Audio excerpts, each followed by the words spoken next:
Hi everyone, welcome back to my channel. Today I'm going to show you two different ways of assembling. The first one is the felt fold seam or jean seam. It's a double top stitch seam with inside finish clean. And the second one I'll show you is going to be the French seam, also clean finish inside. So let's start with the felt fold seam. We're going to put the fabric face to face and we're going to assemble with a wider seam allowance. In that case I'm going to do 1.5 centimeter. The second thing you're going to do, you're going to decide which side you're going to send the top stitch, and on the side where you send the top stitch you're going to cut a little more than half of your seam allowance, only one layer, so a little more than half. Why? Because to fold it's going to take more fabric, more fold, more fabric. So by cutting a little more than half you'll be able to cover the whole thing. So after that what you're going to do, you're going to go to the sewing machine and cover this little cut seam allowance. Send it the same side you decide to send your top stitch, and we're going to go stitch right at the edge of the fold.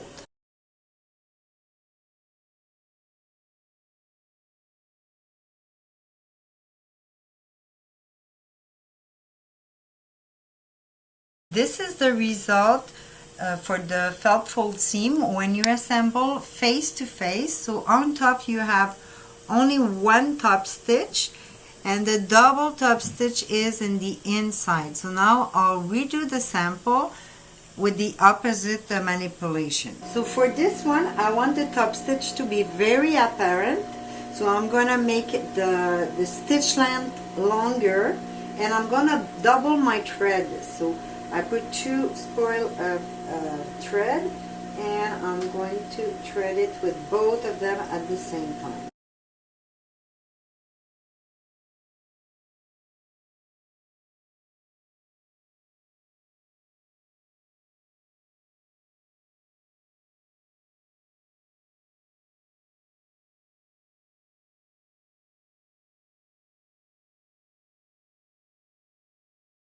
As you can see, with the double thread, the top stitch are very much more apparent, and both of them, this one wrong side with wrong side first, gives you a very neat finish inside.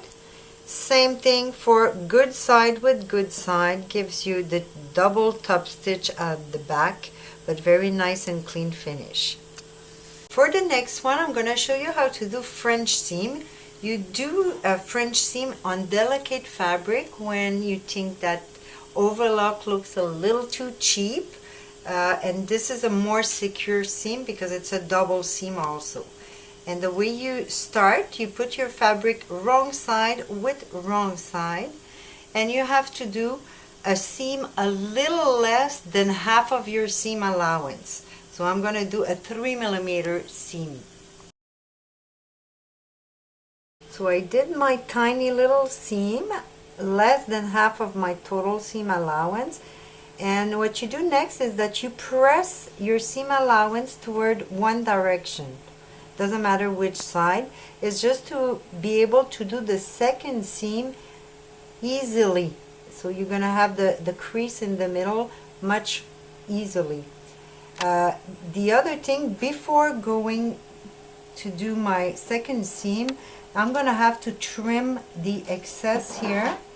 Make sure I don't have the fringe coming out from my seam.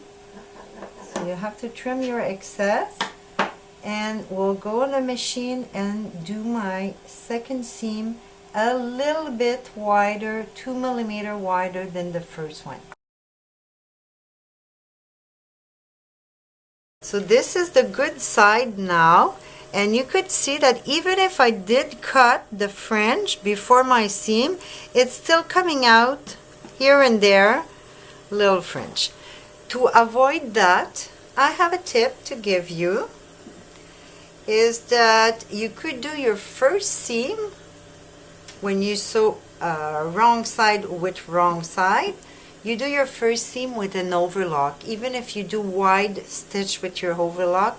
This way you don't have no fringe at all coming out, and it's exactly accurate at 3 millimeters. So my first seam was 3 millimeter, pressing same thing, and your second one 7 millimeter, for a total of 1 centimeter. So I hope this was helpful. You have now more than one way of finishing the inside of the garment. Make sure you subscribe to my channel, and I see you next time.